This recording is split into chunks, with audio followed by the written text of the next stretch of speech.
नमस्कार मंडळी. आज आपण ना एका अशा रचनेबद्दल बोलणार आहोत जी खरं तर फक्त शब्द नाहीत तर महाराष्ट्राच्या घराघरात घुमणारा एक विश्वास आहे. हो, एक असं स्तोत्र जे सुख दुःखाच्याही पलीकडे जाऊन आपल्याला एक वेगळाच धीर देतं. चला तर मग सुख करता दुःख हरताच्या अंतरंगात जरा डोकावून पाहूया. हे शब्द किती ओळखीचे आहेत ना. महाराष्ट्रातलं असं एकही मंदिर, एकही घर नसेल जिथे हे शब्द ऐकू येत नाहीयेत. खरं तर ही फक्त एक प्रार्थना नाहीये, ही एक भावना आहे, एक असा विश्वास जो पिढ्यानपिढ्या आपल्या सगळ्यांनी जपलाय. आणि म्हणूनच ही आरती फक्त देवपूजेपुरती राहिलेली नाहीये, नाही का? ती आपल्या रोजच्या जगण्याचा, आपल्या मराठी संस्कृतीचा एक अविभाज्य भाग बनून गेलीय. पण कधी विचार केलाय की या शब्दांमध्ये नेमकी एवढी ताकद आली कुठून? चला आज तेच समजून घेऊया. तर मग सुरुवात करूया थेट शीर्षकापासूनच. सुख करता दुःख हरता. अहो, खरं सांगायचं तर ह्या फक्त 2 शब्दांमध्ये ह्या संपूर्ण आरतीचं सार लपलेलं आहे. पहिला शब्द घेऊया, सुख करता. अगदी सरळ सोपा अर्थ आहे, जो सुख देतो, जो आपल्या आयुष्यात आनंद आणि समाधान घेऊन येतो. हे गणपती बाप्पाचं ते रूप आहे जे आपल्याला आशीर्वाद देतं. आणि मग येतो दुसरा शब्द, दुःख हरता. म्हणजे काय तर जो आपलं दुःख हरण करतो, दूर करतो, आपल्या आयुष्यातली सगळी संकटं, सगळ्या वेदना नाहीशा करतो. गणेशाचं हे रूप भक्तांसाठी किती मोठा आधार आहे, नाही का? म्हणजे बघा, सुख करता आणि दुःख हरता हे दोन्ही शब्द जेव्हा एकत्र येतात तेव्हा भक्ताला एक पूर्ण आश्वासन मिळतं. एका बाजूला सुख देणारा आणि दुसऱ्या बाजूला दुःख दूर करणारा. काय कमाल जोडणी आहे. हेच तर या आरतीचं मूळ वचन आहे, जे आपल्याला खरी ताकद देऊन जात. पण एक मिनिट, ही इतकी सुंदर, इतकी प्रभावी रचना केली कोणी? या शब्दांच्या मागे नक्की कोणत्या महान व्यक्तीची भक्ती आहे? चला आता या गीताच्या मुळाशी जाऊया, म्हणजे थेट त्याच्या रचनाकारापर्यंत.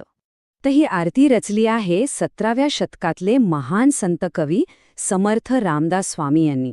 आणि हो, ते छत्रपती शिवाजी महाराजांचे गुरु होते. आता विचार करा, या एका गोष्टीमुळेच या रचनेला किती मोठा ऐतिहासिक आणि आध्यात्मिक वारसा लाभला असेल. म्हणूनच ही आरती म्हणजे केवळ शब्दांची जुळवाजुळव नाहीये. ही समर्थ रामदासांच्या मनातून आलेली एक तीव्र भावना आहे. त्यांची भक्ती, त्यांची शरणागती आणि देवावरचा तो अढळ विश्वास, या सगळ्यांतून ती जन्माला आलीये. खरं तर विघ्नहर्त्या गणेशाला घातलेलं एक अगदी कळकळीचं साकडं आहे. आता आणखी एक गंमत बघा. समर्थांनी या आरतीत बाप्पाचं जे वर्णन केलंय ना, ते फक्त दिसण्यापुरतं नाहीये. प्रत्येक शब्दात एक खूप खोल, एक प्रतिकात्मक अर्थ दडलाय. चला जरा तोही उलगडून पाहूया. बघा, वक्रतुंड याचा अर्थ फक्त वाकडी सोंड नाही, तर जो आपल्या आयुष्यातल्या कोणत्याही संकटाला, कोणत्याही अडथळ्याला वाकवून सरळ मार्ग काढू शकतो, तो वक्रतुंड. मग लंबोदर म्हणजे फक्त मोठं पोट नाही, तर जीवनातले सगळे चांगले वाईट अनुभव पचवण्याची प्रचंड क्षमता.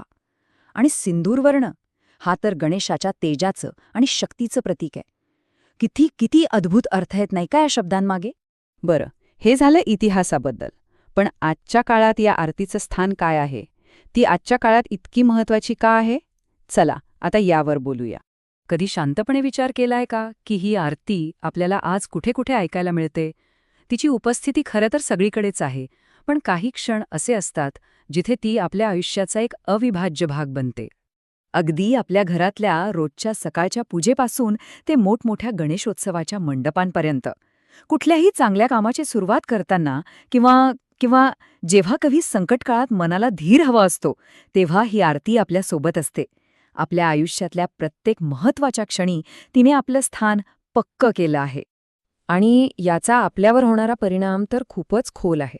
अनेकांचा हा अनुभव आहे की ही आरती म्हटल्यावर मनाला एक वेगळीच शांतता मिळते. मनातली नकारात्मकता कुठल्या कुठे पळून जाते आणि आत्मविश्वास वाढतो. म्हणजे हा फक्त एक विधी नाही, तर एक खूप शक्तिशाली आध्यात्मिक अनुभव आहे.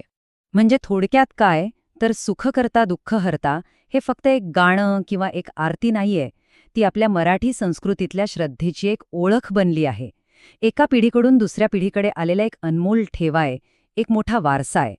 पण या सगळ्याच्याही पलीकडे या आरतीचा एक अत्यंत महत्त्वाचा आध्यात्मिक संदेश आहे. एक असा संदेश जो आपल्याला जीवनाचे खूप मोठं सत्य शिकवून जातो.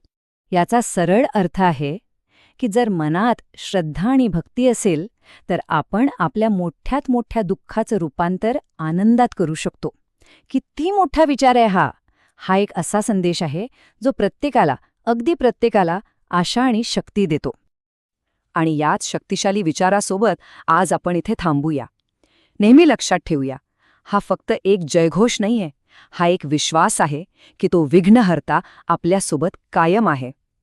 गणपती बाप्पा मोरया.